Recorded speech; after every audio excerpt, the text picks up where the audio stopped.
Students, today we are going to start transition metals. Transition metals, that is elements having partially filled d subshell. Partially filled, that is starts from D1 and proceed up to D9.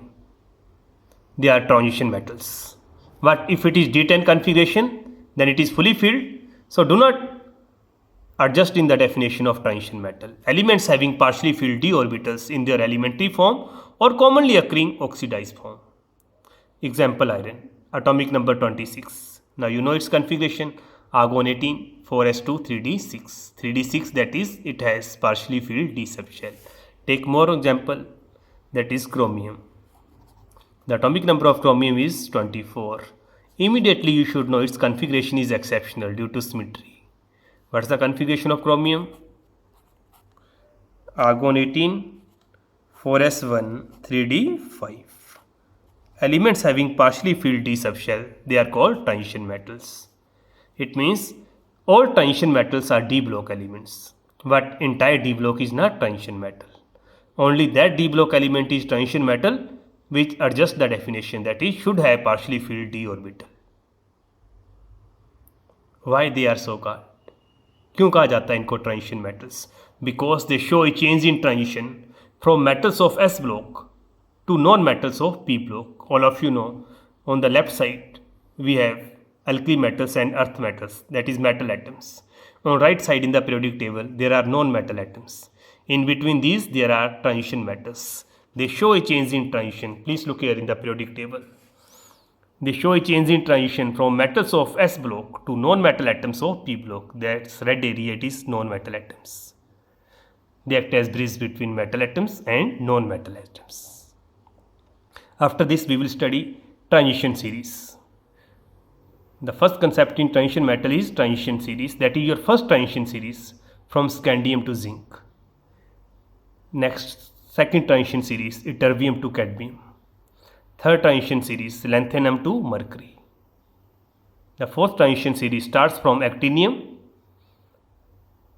and followed by the elements with atomic number 104, that is Rutherfordium onwards. But these are transuranic elements. Transuranic, students, after uranium, they do not occur in nature. Uranium with atomic number 92. After this, these are transuranic elements. So we don't study this series. We will study first three series. That is first transition series, second transition series and third transition series. What is first transition series, students? Transition series involving the filling of electron in 3d subshell. It is called first transition series. Simple definition. That is from scandium to zinc. At last we will challenge zinc is not transition metal. Second transition series involving the filling of electron in 4d subshell, starts from ytterbium and proceeds up to cadmium.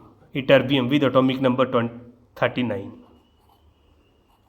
cadmium atomic number 48, scandium atomic number 21 and proceeds up to zinc 30. Third transition series involving the filling of electron in 5d subshell, we call it third transition series, starts from lanthanum 57 up to mercury 80.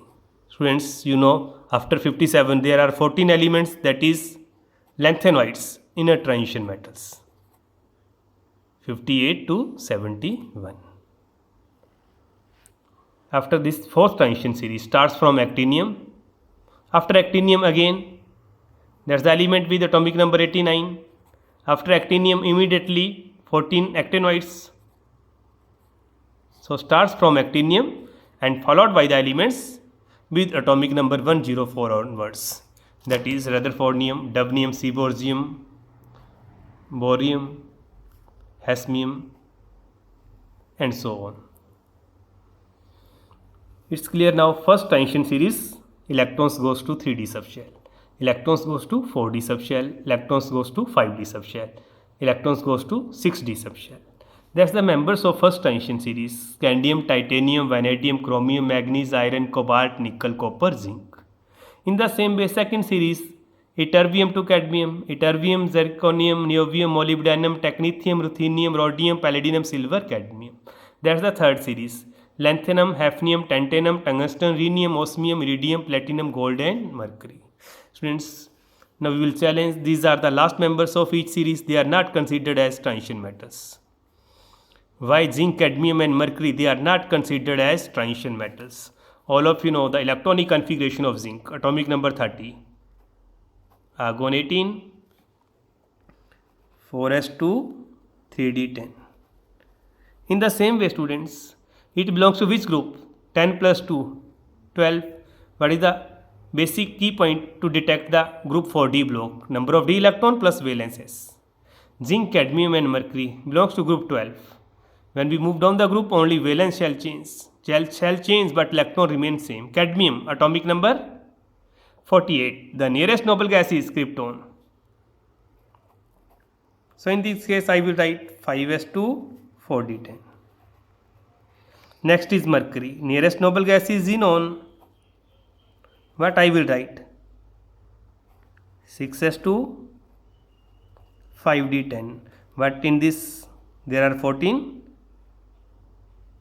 F block elements. Please come here. All of them has fully filled d subshell. 3d10, 4d10, 5d10. They are d block element. Yes, last electron goes to d orbital of penultimate shell, but they are not transition metal because they do not adjust the definition, that is, must have partially filled d subshell in their elementary form or commonly occurring oxidized form. Students, we have seen the source of zinc, that is ZnSO4. What's the oxidation state of zinc in zinc sulfate? It's clear sulfate ion 2 negative, 2 positive. What's the configuration of zinc? Argon 18, 4s2 3d10. Now what's the configuration of zinc 2 ion? Zinc 2, students, that is 2 electrons must be removed. When we add electron, we follow Haas principle, that is lower to higher. And when we remove electrons, vice versa, higher to lower. 2 electrons should be removed, that is they goes from 4s subshell. What's the configuration? Argon 18 3d10. In its elementary form as well as oxidized form, it has fully filled d subshell. That's the reason it is not considered as transition metal. That's the question. Why zinc, cadmium and mercury are not considered as transition metals?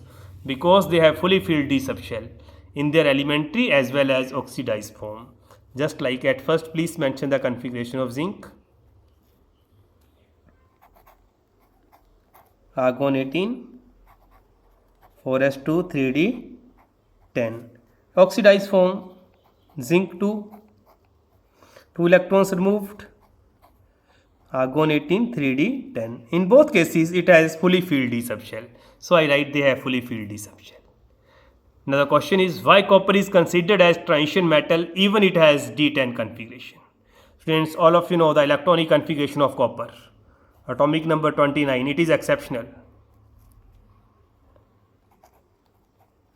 Argon 18, 4s1 3d10.